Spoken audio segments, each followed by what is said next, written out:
Hello everyone and welcome to our second Psych Up webinar. This month we've been looking at attitudinal efficiency. Continuing on with this theme, today we're looking at the 80-20 rule. The 80-20 rule or 80-20 method is a way or a technique of being able to help ourselves prioritize and focus on those efforts and those actions which are going to give us the greatest outcome. This can help us a great deal when we're looking to improve our performance, upscale our capabilities at work, and looking to engage and make more of what we can. So what will we be talking about today? First, we're going to start with looking at what is the 80-20 rule, really defining it and understanding why this is being a useful rule for many of the world's highest performers. We're going to look at what does it mean. We're going to look at some examples, followed by how do I use it, and then wrapping in the Veritas model, awareness, acceptance, and action, and how we can onboard the 80-20 rule both at work and at home. Remember, everything we talk about is just as applicable in our personal lives as it is in our professional life. So what is the 80-20 rule? The rule was originally developed as an economic principle by Vilfredo Pareto, known as the Pareto principle. Fundamentally, what it found was that 20% of our effort produced 80% of the outcomes.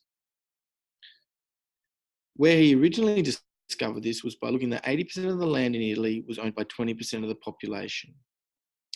Although starting as an economic principle, it has now been transcended into many different areas and concepts of life. Again, in regards to efficiency, which is where it came from, it means that we get most of our results from actually the smallest part of our effort.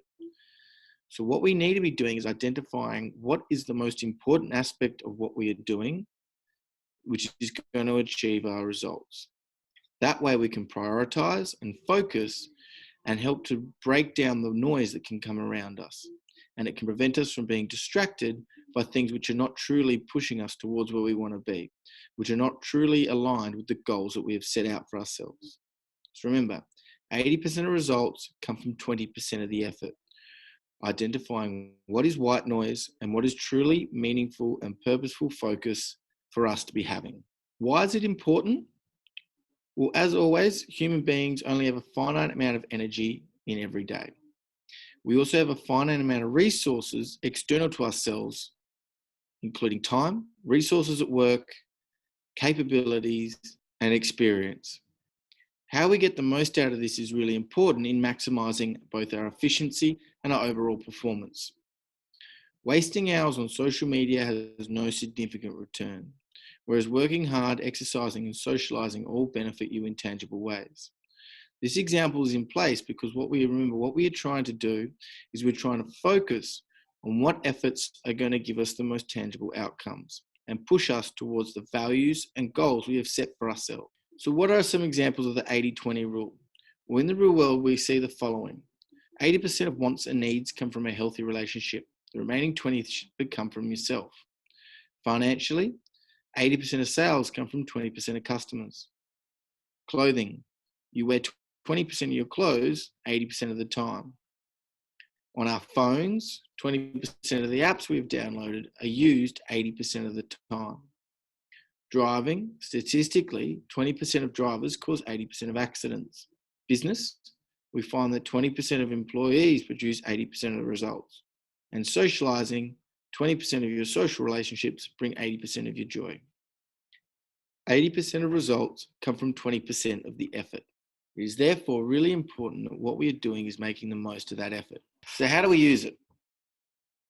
As we've been through, the 80-20 rule applies to everything from relationships to economics to performance. The first step in applying this rule is reflecting on where you currently stand in terms of your attitudinal efficiency. What are just distracting you from day to day? What are the parts of your routine which are not serving you to focus more and distracting you from time which can be pointed more directly at your goals and values? Are you making the most of your daily allocation of energy? Prior preparation always prevents poor performance. So when onboarding the 80-20 rule, it is of course first important to understand where you're trying to get to. What are the most important goals you have? Which are the ones that are most recent or most time bound? And which ones do you need to achieve to be moving on to others? By understanding this and creating a clear line of focus, you can help cut down all those number of goals you have in life down to meaningful and purposeful few, or the 20% of your goals. Remember, what we want to be doing is setting a clear focus for ourselves. Once we've set those goals, it is clear to understand which tasks are going to be most impactful in getting there. Focus on key areas of 20% of your tasks. Work to achieve a high level of competence in these areas and become exceptional, so this provides exceptional results. Become really good at what you're doing rather than a jack of all trades. Remember, when we're trying to focus down, it's about becoming really good and really proficient at certain areas, not trying to cover as much ground as possible in every area. By focusing more, it'll help us gain more experience, overcome greater challenges, and build a higher level of competence in those areas which are truly meaningful to us and aligned with our goals. Concentration. Once you understand your goals and you have clear ideas of which tasks lead to those goals, it is always important to be remembering where our concentration lies. Write down the goals, write down the tasks, so that when you catch yourself wandering, you can bring your attention back to those tasks that truly matter. This can help us also as we move through life or move through work to align and understand whether an activity or whether a routine we've brought on board is truly bringing us towards where we want to be. When we're onboarding new tasks and onboarding new routines, this can help us to make sure that what we are doing is aligned to where we're moving, the values and goals we have set. Remember, we need to maintain the 80-20 rule. So every time you bring in a new routine or a new behavior, it needs to replace an old one. This can help you to prioritize which and where you're concentrating in order to maintain the rule and not to overburden yourself with too many things to think of in the day or too many tasks to get done. Help us identify from the list of tasks the 20% which is going to be the most important to get done today.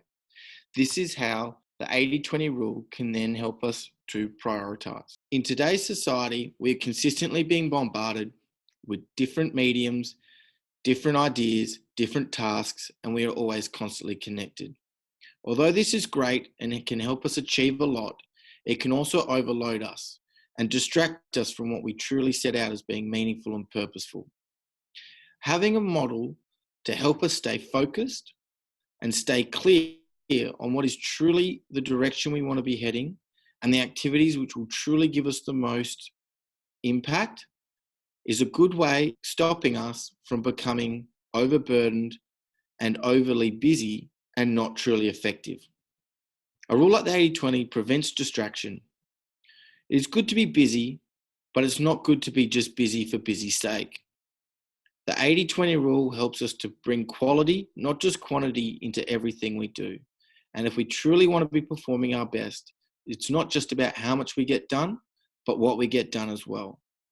Our reputation can be built on delivering high quality results, which cut to the point and bring out the most impact for our clients and ourselves. Just doing more is not always the answer. And this rule can help you lift your performance, help you balance your workload, and enjoy both a personal and professional life. Often what can happen is when we have our listed things to do at the beginning of the day, we get so wound up in trying to achieve everything that we forget to prioritize. Often there'll be too many things to do in one day. The 80-20 rule can help us understand and prioritize to focus on which of the tasks are the most important. Which task at the end of the day do I need to get done in order to get to where I need to be by the end of the day? What else is nice to have? And what else is just a luxury on top of that foundation must-do level? How to implement the attitudinal efficiency into our lives. So, how do we identify which of those tasks are going to bring us the most outcome? This aligns with what we were previously talking about with prioritizing. When we're reviewing our tasks and reviewing our goals, rather than just jumping in and hoping that we hit those 20% tasks, what we can do is identify which ones are of most importance, which one are most time pressing, and go from there. When we're identifying the 20% tasks today, we want to be focusing on those things which are most in our control. There is no point trying to focus or be too carried away with what is outside of our control. So, create a grid on a piece of paper. On one line identify what is important and what is not important. Important being at the top and unimportant at the bottom. On the left to right line, we want to be marking what is in our control and out of our control, with out of our control on the left and in our control on the right. Those things which are in our control and important are the things that we should be focusing our lives around, or focusing our activities for that day. They are the things that we are able to create true impact in, and are we reliant on ourselves rather than receiving information from others or for others to complete a task first. This will help us to distract ourselves from what is not important, but also to keep ourselves aware of but not focused on those things which are important but currently not in our control. Often we can be distracted by stress and anxiety around the things which are out of our control.